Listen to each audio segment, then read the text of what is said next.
ಮುಖ್ಯಮಂತ್ರಿ ಡಿಕೆ ಶಿವಕುಮಾರ್ ಎರಡನೇ ಹಂತದ ಸಚಿವ ಸಂಪುಟ ವಿಸ್ತರಣೆಗೆ ಮುಂದಾಗಿದ್ದಾರೆ. ಈ ಹಿನ್ನೆಲೆಯಲ್ಲಿ ಮೊಳಕಾಲ್ಮೂರಿನ ಹಿರಿಯ ಶಾಸಕರಾದ ಎನ್ವೈ ಗೋಪಾಲಕೃಷ್ಣ ಪರ ಕ್ಷೇತ್ರದ ಕಾರ್ಯಕರ್ತರು ಈಗಾಗಲೇ ಮಂತ್ರಿ ಸ್ಥಾನಕ್ಕಾಗಿ ಬ್ಯಾಟಿಂಗ್ ಮಾಡಿದ್ದಾರೆ.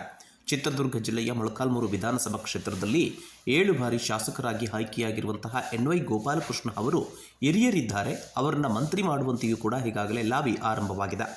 ಕೆಪಿಸಿಸಿ ಅಧ್ಯಕ್ಷ ಬಿಕೆ ಹರಿಪ್ರಸಾದ್ ಹಾಗೂ ಸಚಿವ ಸತೀಶ್ ಜಾರಕಿಹೊಳಿ ಅವರನ್ನು ಭೇಟಿಯಾಗಿ ಎನ್ವೈಜಿ ಅಭಿಮಾನಿಗಳು ಒತ್ತಾಯಿಸಿದ್ದಾರೆ. ಮೊಳಕಾಲ್ಮೂರು ಕ್ಷೇತ್ರ ಕಾಂಗ್ರೆಸ್ನ ಭದ್ರಕೋಟೆ. ಈ ಹಿಂದೆಯಿಂದಲೂ ಕೂಡ ಸತತವಾಗಿ ಕಾಂಗ್ರೆಸ್ ಪಕ್ಷಕ್ಕೆ ಕ್ಷೇತ್ರದ ಜನ ಮತ ಹಾಕಿದ್ದಾರೆ. ಕ್ಷೇತ್ರದ ಜನತೆಗೋಸ್ಕರವಾಗಿಯೇ ಶಾಸಕ ಎನ್ವೈ ಗೋಪಾಲಕೃಷ್ಣ ಅವರನ್ನು ಮಂತ್ರಿ ಮಾಡುವಂತೆಯೂ ಕೂಡ ಅಭಿಮಾನಿಗಳು ಒತ್ತಾಯಿಸಿದ್ದಾರೆ.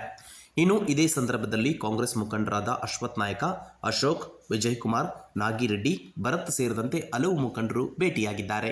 16 ಎಲೆಕ್ಷನ್ ನಲ್ಲಿ 13-14 ಎಲೆಕ್ಷನ್ ಕಾಂಗ್ರೆಸ್ ಭದ್ರಕೋಟೆ. ಮೊನ್ನೆ 25,000 ಲೀಡ್ ಬಂತು. MP ಎಲೆಕ್ಷನ್ 25,000 ಮೇಲೆ ಬಂತು ಲೀಡ್. ಸೊ ಇಂಥ ಭದ್ರಕೋಟೆಯ ಒಂದು ಸಾರಿ ಗುರುತಿದೆ ಸರ್. ದಯವಿಟ್ಟು